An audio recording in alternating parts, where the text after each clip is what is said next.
Aduh. Oh. Assalamualaikum. Waalaikumsalam. Assalamualaikum. Salam. Bos. Saya meminta maaf. Saya datang terlambat kepada kalian. Kalian kan kemarin memerintahkan saya untuk mencari tahu tentang Akhrom. Mas. Manusia. Mohon maaf. Ini. Mohon maaf. Ya. Saya terlambat. Saya harus mengunjungi tahlilan dari Itu disalami. tetua itu. Gimana cara pemakamannya tetua muslihin? Aman? Dipenuhi dengan haru manusia.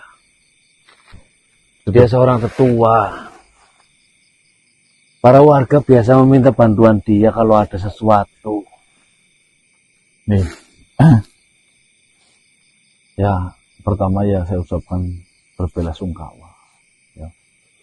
Tapi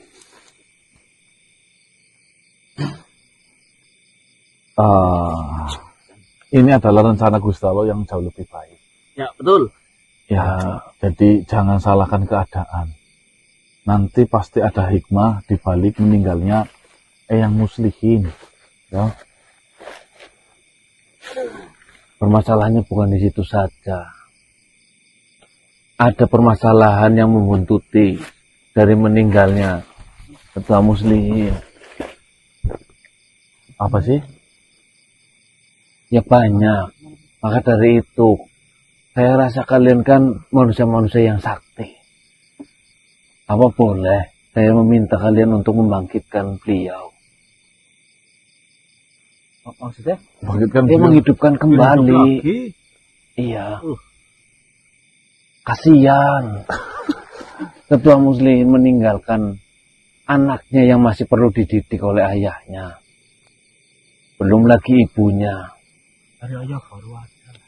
Harus ada yang membiayai kehidupannya. Anaknya perlu sekolah. Kasihan.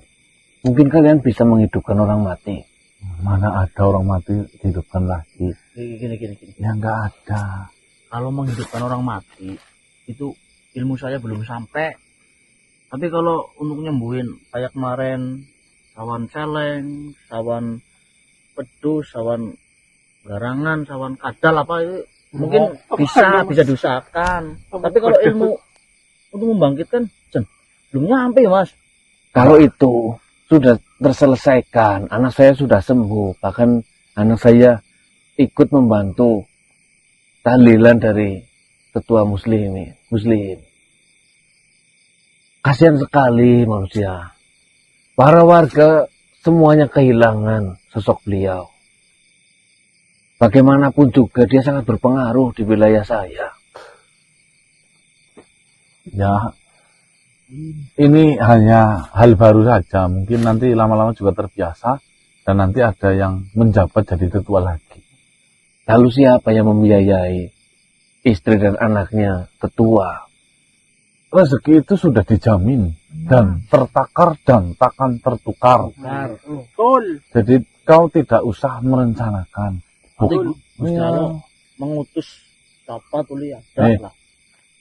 Jangan mencemaskan masa yang akan datang. Bukankah hari ini adalah kecemasanmu di masa lalu? Iya toh? Dan buktinya kamu baik-baik saja. Iya, kau benar juga. Mencemaskan masa yang akan datang sama saja menghina Tuhan. Nah, hari ini kau pernah cemas loh di masa lalu loh. Iya. Buktinya kamu baik-baik saja.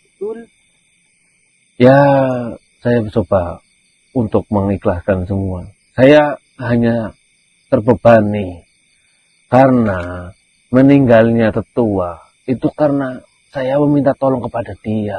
Itu hanya lantaran. Tetapi kan saya merasa bersalah juga manusia. Ya. Pati siji merga sewu. Tahu artinya nggak? Tidak tahu, saya tidak bisa berbahasa Jawa. Kematian itu disebabkan oleh 1000 cara. Iya, Gusti Allah memang sudah menakdirkan kalau hambanya sudah suruh pulang, ya, jangankan dicantelkan di ontok. Ini belum diketahui para warga. Bahwasanya tetua meninggal karena setelah membantu saya. Kalau para warga tahu, mungkin saya yang akan menyusul tetua karena digebukin, dipukulin. Jangan menyemaskan lagi lah. Ya sudahlah. Lalu ini saya datang ke sini bukan hanya meminta pertolongan ataupun meminta saran pada kalian. Kalian kan kemarin memerintahkan saya untuk mencari tahu tentang Muhrom. Akrom. Mohon maaf. Saya lagi ruwet sekali. Saya tidak tahu banyak tentang Akrom. Karena memang saya jarang keluar. Tapi teman saya, Jamun, dia mengetahui. Asli apa namanya Jamun siapa lagi tuh? Jamun itu siapa? kawan saya, dia mengetahui tentang nama yang kalian cari ataupun yang kalian ingin ketahui. Akrom.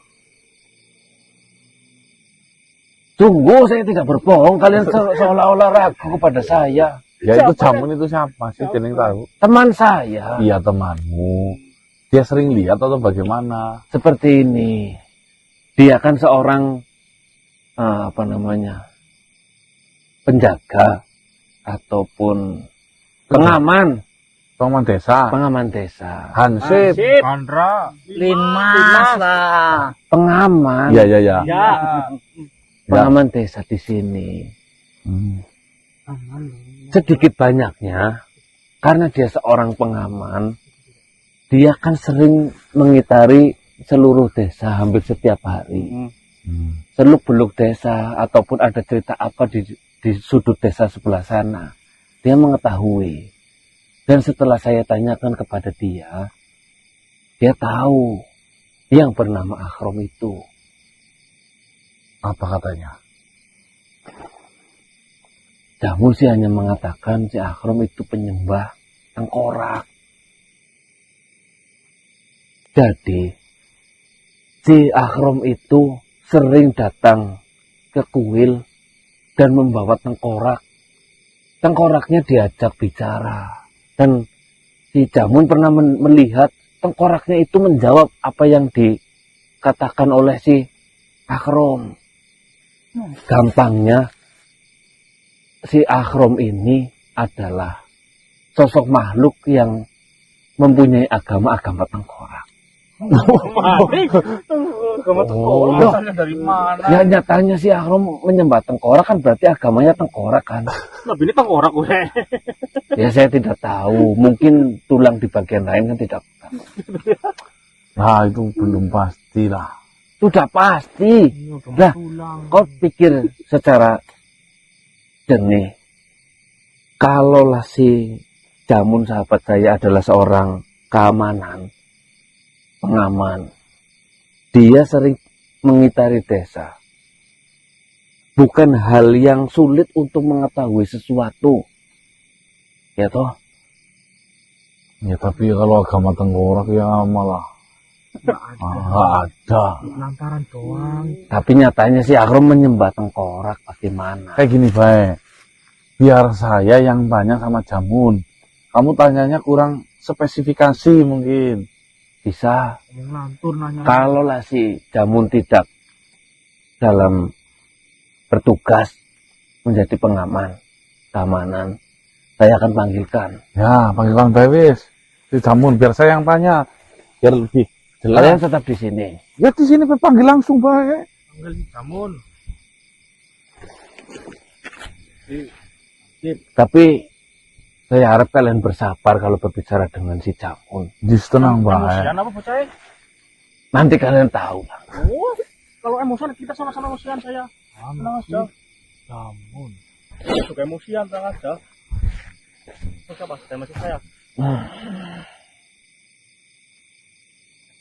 Assalamualaikum, Jamun.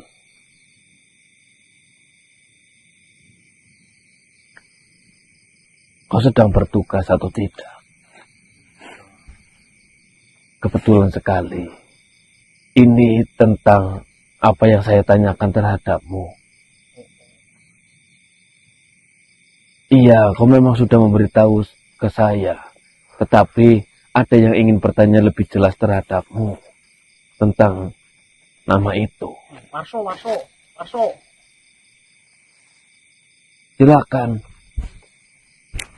Silakan kalau memang kau tidak sedang dalam bertugas.